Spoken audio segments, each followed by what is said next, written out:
इस last part में हम लोगों ने देखा था कि ज़ाओ वैन अभी अपने स्कूल के अंदर है, जहाँ पर उसे आप फैमिली प्रोटेक्ट नहीं कर सकती, और वो हाई कमांड ऑफिसर लीजा को कहता है कि तुम्हें इसकी चिंता करने की जरूरत नहीं है, क्योंकि जैसे ही ज़ाओ वैन को पकड़ने के लिए अप्रूवल मिल जाएगा तो आप फैमिली के पास उसे बचाने की कोई भी वजह नहीं बचेगी। और वैसे भी टियानज़ाओ और आजिन दोनों को ही गॉड ब्लेसिंग क्वालिफिकेशंस के बारे में नहीं पता, इसलिए वो लोग उसकी रक्षा नहीं करने वाले। जिसके बाद सीन ज़ाओ वैन के घर के बाहर का होता है, जहाँ पर आजिन अपनी माँ से सब के बारे में जानकर काफी हैरान होती है कि आजिन की माँ ने उसे ज़ाओ वैन के साथ रिप्लेस कर दिया है, जिससे वो उसकी गॉड ब्लेसिंग्स ले सके।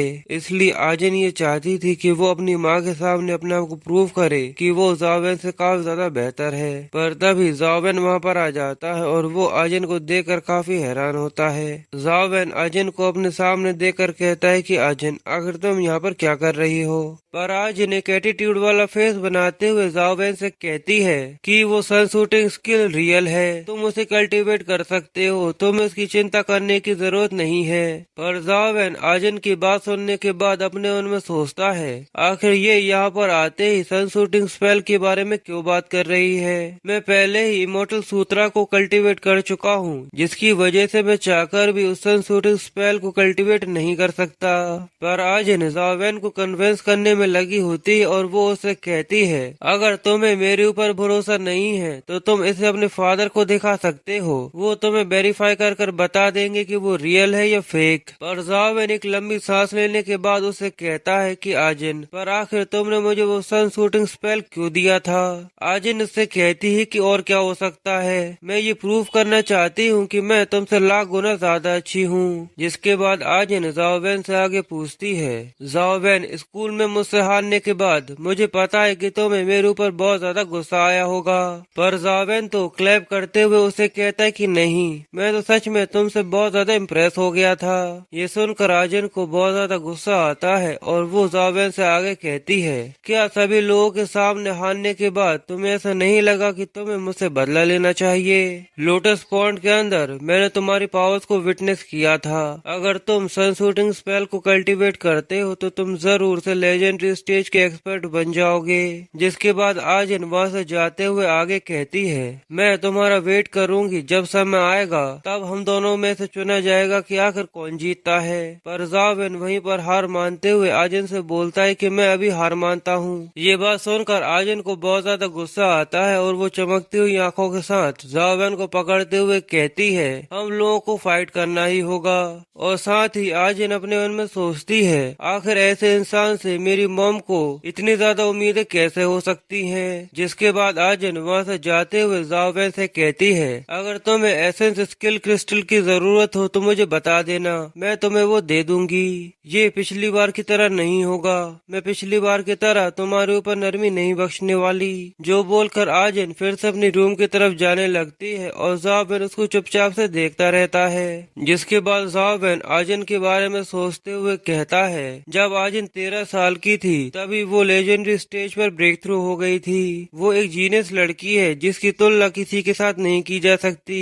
पर आखिर आजिन जैसी टैलेंटेड लड़की मेरे जैसे इमॉर्टल स्टेज के इंसान से क्यों लड़ना चाहती है? फिर ज़ाओ वैन ली जुयान के छोड़े हुए कचरे को फेंकने के लिए जाता है और साथ ही कहता है कि मुझे नहीं पता कि आखिर आजिन के दिमाग में क्या चल रहा है। जिसके बाद ज़ाओ वैन फिर से अपने गेम में लग जाता है, जहाँ पर इस बार वो बुद्धा हार्ट लोटस को मार देता है। जिसके बाद ज़ाओ वैन ये देखता है कि उसके स्केलेटन एंट के मुंह में कुछ चमक रहा था। पर जैसे ही ज़ाओ वैन को ये पता चलता है कि ये बुद्धा हार्ट लोटस का कंपेनियन बीस्ट एग था, तो वो ये देख कर काफी ज्यादा खुश हो जाता है। फिर ज़ाओ वैन स्केलेटन एंट से उस एग को लेने के बाद उसके स्टेटस को चेक करते हुए कहता है, जैसा ली जुयान ने मेंशन किया था, बुद्धा हार्ट लोटस के स्टेटस सच में काफी ज्यादा यूजफुल है। पर तभी ज़ाओ वैन के सामने उसकी सिल्वर फ्लाइंग एंट आ जाती है, जिसके ऊपर एक वार्निंग आ रही थी और उस वार्निंग के ऊपर लिखा हुआ था कि अगर आपने इसको 12 घंटे के अंदर कुछ भी फीड नहीं किया तो ये डिसअपीयर हो जाएगा। ये देखकर ज़ाओ वैन एक लंबी सी सांस लेते हुए अपने मन को मारकर कहता है कि सबसे पहले मुझे इसको ही फीड करना होगा। जो कहते हुए वो बुद्धा लोटस के एग को अपने लार्वा को दे देता है, जिसकी वजह से वो बहुत ज्यादा ग्लो करने लगता है, जो कि देखने में किसी डिस्को बॉल की तरह लग रही थी। और ज़ाओ वैन उसको देखते हुए कहता है, और ज़ाओ वैन उसे देखते हुए सोचता है कि अगर ये थोड़ा और ग्लो करेगी तो आखिर इसका क्या होगा। पर जैसे ही वो रोशनी खत्म होती है तो वो सिल्वर फ्लाइंग एंट अभी भी वैसी की वैसी होती है, जिसको देखकर ज़ाओबेन उदास होते हुए कहता है ये तो अभी तक वैसी की वैसी है। इसने मेरे 2 मॉडल कंपेनियन बीस्ट के एग को खा लिया है, उसके बाद भी ये अभी तक उसके लार्वा के स्टेट में है। मुझे लगता है कि मेरे इमॉर्टल कंपेनियन बीस्ट के एग केवल एक लेजेंडरी कंपेनियन बीस्ट को थोड़ी सी एनर्जी प्रोवाइड करते हैं, पर एक लेजेंडरी कंपेनियन बीस्ट के एग को ऑब्टेन करना काफी ज्यादा मुश्किल का काम है। अगर मैं यहाँ पर स्केलेटन जनरल से फाइट करता हूँ तो भी मुझे इसके बारे में नहीं पता कि मुझे वहाँ पर कितनी ज्यादा ताकत का इस्तेमाल करना होगा जिससे मुझे उसे ड्रॉप मिलेगा। जो सब सोचते हुए ज़ाओबेन पलंग पर लेटकर आराम करने लगता है, पर साथ ही कहता है क्या मेरे लिए इतनी मुसीबतें कम है जो आजिन भी मेरे ऊपर मुसीबत खड़ी करती जा रही है। अब 3 महीने के अंदर मुझे लेजेंडरी रैंक तक पहुंचना होगा। काश मैं ये जल्दी कर पाता, पर अब मेरे पास इमॉर्टल सूत्रा का फाउंडेशन है जिसकी वजह से मैं सन शूटिंग स्पेल को कल्टीवेट नहीं कर सकता।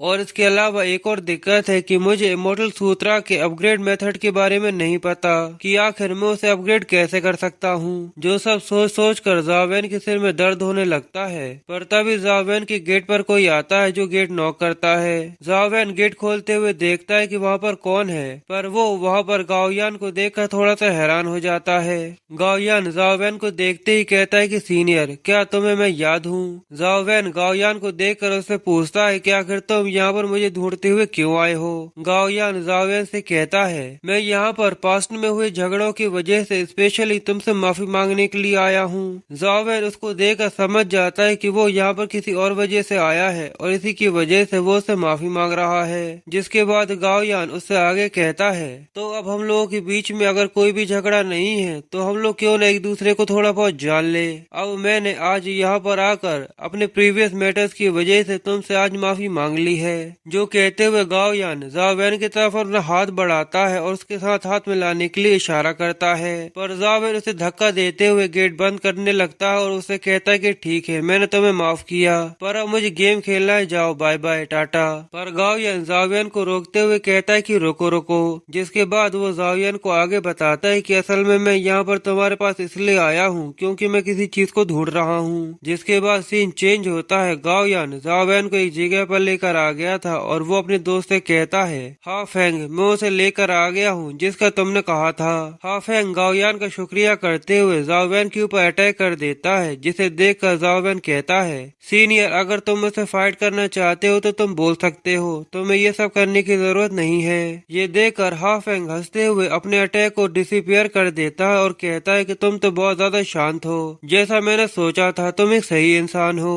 ज़ाओबेन हाफेंग के अटैक को देखकर जरा सा भी नहीं डरता और न ही अपनी जगह से जरा सा हिलता है। जिसके बाद हाफेंग ज़ाओयन से माफी मांगते हुए कहता है कि जूनियर प्लीज मुझे माफ कर देना, मैं तुम्हें मेरी टीम के अंदर इनवाइट करना चाहता हूँ और हम लोग मिलकर ब्लड पैटर्न बुद्धा लोटस को मारने जाने वाले हैं। ज़ाओबेन हाफेंग से पूछता है कि आखिर क्यों, आखिर मैं ही क्यों। तो हाफेंग ज़ाओबेन को बताता है क्योंकि मैंने उस वीडियो के ऊपर काफी सावधानी के साथ रिसर्च करी थी। जब तुम लोग उस ब्लड पैटर्न बुद्धा लोटस को मारने के लिए गए थे तो वहाँ पर ली जुयान की परफॉर्मेंस तो काफी ज्यादा अच्छी थी, पर तुम्हारे इंस्ट्रक्शंस और जजमेंट काबिले तारीफ थी। यहाँ पर ऐसे कई सारे लोग हैं जो कि ली जुयान से काफी ज्यादा ताकतवर है, पर तुम्हारी ऑब्जर्वेशन उसने मुझे बहुत ज्यादा शॉक कर दिया।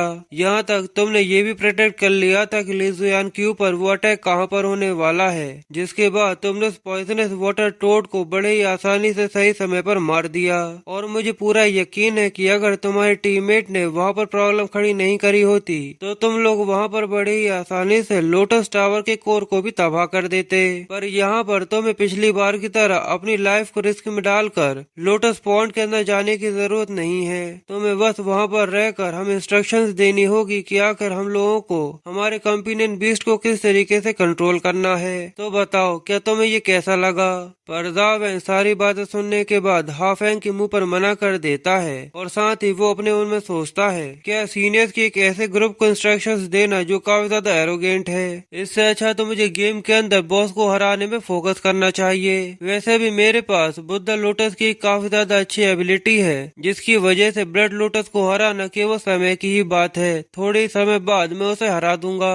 पर गाओयान ज़ाओबेन को समझाते हुए कहता है कि ज़ाओबेन तुम चीजों को नहीं समझ रहे हो। हाफैंग लेजेंडरी रैंक के टॉप रैंकर्स में से एक है और इसके साथ जो 2 सीनियर्स और हैं वो भी लेजेंडरी रैंक पर है। अगर तुम यहाँ पर इनके साथ मिलकर काम करोगे तो यहाँ पर 100% सक्सेस रेट है और तुम्हारी जान को यहाँ पर जरा सा भी खतरा नहीं है। पर जाओ वैन उसे मना करते हुए कहता है कि सॉरी पर मुझे माफ करना, मेरा इसके अंदर जरा सा भी इंटरेस्ट नहीं है। ये सुनकर गाओ यान को जाओ फैन पर काफी ज्यादा गुस्सा आता है और वो अपने मन में सोचता है अगर हाफैंग ने मुझसे नहीं कहा होता तो मैं अभी तक इसकी नहीं सुनता। जाओ वैन वहाँ से जाने लगता है तो हाफैंग उसे रोकते हुए कहता है तुम इतनी जल्दी हमें मना नहीं करना चाहिए, मैं तुम्हें कंडीशन देता हूँ, मैं तुम्हारी विश को पूरी करने की कोशिश करूंगा अगर मैं उसे पूरा कर सकता हूँ तो। और जाओ वैन हाफैंग की बात सुनने के बाद उससे कहता है मुझे एक लेजेंडरी कंपेनियन बीस्ट का एग चाहिए। गाओ यान ये सुनते ही जाओ फैन पर चिल्लाते हुए कहता है आखिर तुमने क्या कहा। पर जाओ फैन चमकती हुई आंखों के साथ मुस्कुरा कर उससे कहता है जैसा कि तुम लोगों ने कहा, अगर तुम लोग ये चाहते हो कि मैं तुम्हारी टीम को ज्वाइन कर लूं तो मुझे एक लेजेंडरी कंपेनियन बीस्ट का एग चाहिए। और बस इसी के साथ ये पार्ट यहीं पर खत्म हो जाता है। तो गाइस अगर आप लोगों को वीडियो पसंद आई हो तो प्लीज वीडियो को लाइक कमेंट शेयर जरूर कीजिएगा और ऐसे ही एक्साइटिंग वीडियोस के लिए प्लीज मेरे चैनल को सब्सक्राइब कर लीजिएगा। मिलते हैं आप लोगों से नेक्स्ट वीडियो में।